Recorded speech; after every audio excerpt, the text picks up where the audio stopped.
Today we are demonstrating the installation of the new Leviton 1/2RU Universal Flat Patch Panel.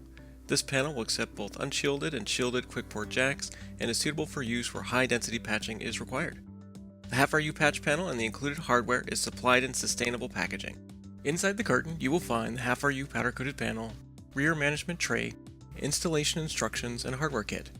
The hardware kit includes two 1224 screws, two M5 cage nuts, two M5 screws, and a grounding screw. The panel mounts to industry standard 19-inch equipment racks or cabinets. The panel can be positioned in the top or bottom half of an RU space. If using the top, use the top screw positions in the panel. If installing to the bottom, use the bottom screw positions. Bonding is accomplished via the grounding terminal on the rear of the panel using the included green grounding screw. Grounding or earthing of the shielded jacks is accomplished via a bonding strip that runs along the bottom of the panel ports. Panels can support unshielded jacks, shielded, or a mix of both. Fit the supplied rear cable management tray by aligning the tabs of manager with the slots of the panel. Push the manager forward to engage. The tabs may be compressed to ease fitment. Secure the cables to the management tray with hook and loop straps. Secure individually or by the bundle. Installation is complete.